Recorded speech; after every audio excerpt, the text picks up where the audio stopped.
Hello world! Dito pala kami ngayon sa Japanese restaurant, sa Daikiya Restaurant. So, tinitreat ako nila ni Amo for celebration of Christmas and New Year. Here they are our food, guys. This is buffet. So, only dito yung food, guys. You eat as you can. So, grabe. Yung beer, ice cream, dami dito, guys. Lahat-lahat ng food na gusto mo, kuha ka lang hanggat gusto mo. So, akay-akay ko yung bag ko kasi nag-meet lang kami doon sa Mongkok area. Kasi sa Mongkok area yung Japanese restaurant. Galing kasi ako doon sa nagpa-storage ako. So, akay-akay ko yung bag ko. Pero before that, hinatid ko pa yan sa bahay. Pero doon kami mag-meet talaga sa Mongkok. Kasi treat nila kasi mag-celebrate daw kami ng Pasko at saka New Year advance celebration kasi wala sila sa bahay. So, daan-daan muna tayo dito, passion show, parang ano ba. So, passion show. Pero ulo yun lang ang makikita ko, guys, kasi ang nag-video, ulo lang ang nang kinuha nila. So, ayun. Pero naglakad-lakad ako niyan, buo yan kinuha, naglakad, char. So, ayun, pababa na ako sa escalator. So, nandito na tayo ngayon sa bus. Yan. Ang dilim, guys, kasi ngayon. 9 degrees. Ang lamig-lamig dito. Hong Kong time is 6 na ba? Okay, 6 na dito. 6 na ang time na ito. So, dito, travel tayo dito kasi mag-meet kami kina Amo doon sa Mongkok. So, nag-bus lang ako, guys, para madali kong matumbok yung area. So, ito, nasa bus na ako. Mamaya, dadaan ako sa bahay nila ni mama niya kasi kasama daw yung mama niya. So, ang bait nila, guys. Sinama nila ako palagi. Ayun. So, balik tayo.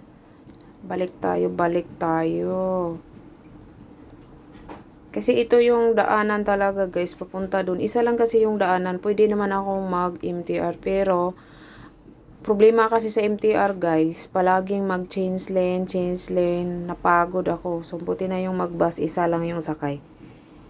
Isahan na yung sakay, tapos baba ka na. So, ayun. Ang ganda ng building dito. Makikita sa may bintana. Yan, ang smooth ng takbo namin ngayon. So, katabi ko yung bata. So, ang ingay-ingay niya. Kaya nag-voice record na lang ako. Ang ingay namin sa bus. So, panay tawag sa sa akin. So, yung building lang pala ang nakikita dito, guys. Hindi nakikita yun sa baba. So, okay lang yan. At least nakikita yung mga building. May nakuhang building. So, uwi na ako, guys.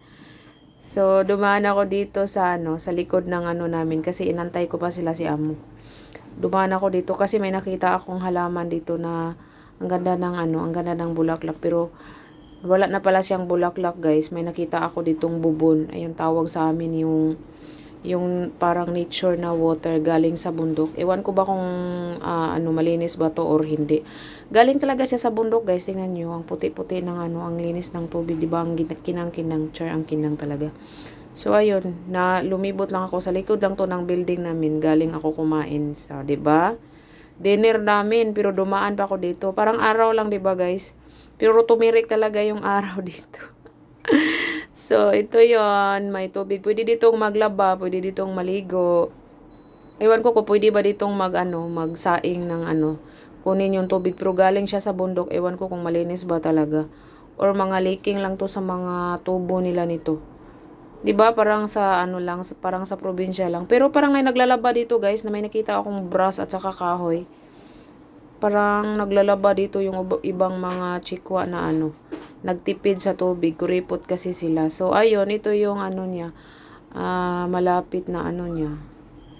Daanan. Parang karsada lang, 'di ba?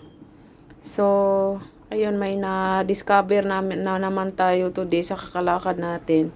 Matagal na ako dito, 5 years na ako sa building na to, pero hindi ko pa to naikot sa likuran ng building namin. So, ito yung bumungad sa ko, nakita ko. Kasi may nakikita talaga ako mga flower dito na ang ganda-ganda sa gilid, pero na siya, nawala na siya. So, hanggang dito na lang. See you my next vlog. Bye-bye.